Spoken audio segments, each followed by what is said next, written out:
Welcome to Tales by Tyrell, where magic meets meaning. Today's tale is about a princess who didn't want to sit on a throne. She wanted to cook her way to the heart of the world. This is the Super Chef Princess. Once upon a time, in the flavorful kingdom of Gustavel, lived a princess named Aria. She wore silken gowns, had a crown of rubies, and was taught royal etiquette, music, and diplomacy. But Aria wasn't interested in royal balls or noble speeches. Her heart danced only in one place, the royal kitchen.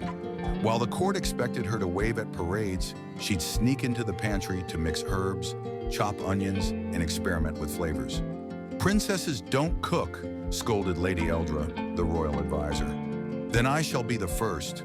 Aria smiled, wiping flour off her cheek. But no one took her seriously. Not the nobles, not the chefs. Even her father, King Cedric, chuckled. "Let her play, it's a phase." But Aria wasn't playing, she was training. One evening, Aria discovered an old cookbook hidden behind a dusty shelf. On its cover were glowing letters.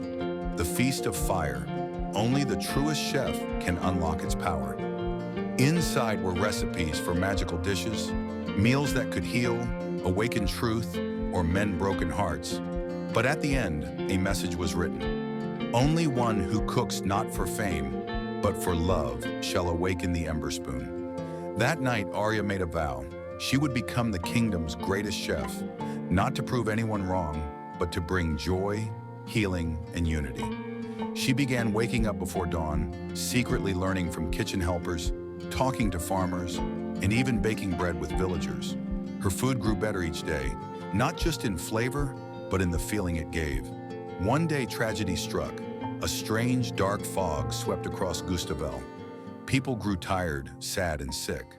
The royal healers said it was a spell of sorrow cast by a jealous sorcerer from a rival land. Magic failed. Medicines failed. Even the court's finest magicians couldn't lift the gloom. But Aria remembered a page in the old cookbook, the soul stew, a dish said to chase away sorrow and awaken the light in people's hearts. She ran to the kitchen. The royal chefs laughed. "You think a stew will stop a curse?" But Aria simply said, "Let me try." For 3 days and nights, she cooked. She added golden roots, tearberry leaves, joy spice, and a rare starlit mushroom gifted by a villager. She stirred with care, whispered hope into the pot, and tasted every spoonful with a prayer. When the stew was ready, Aria carried it to the castle square. She served it first to the sick, then to the guards, then to the cooks. And something incredible happened. People smiled, laughed, danced. The gray fog lifted like morning mist. Even the sorcerer's shadow, watching from afar, vanished with the wind, defeated not by a sword, but by kindness and flavor. The ember spoon in her cookbook glowed and floated into her hand. Magic had accepted her, not as a princess, but as a chef of the soul.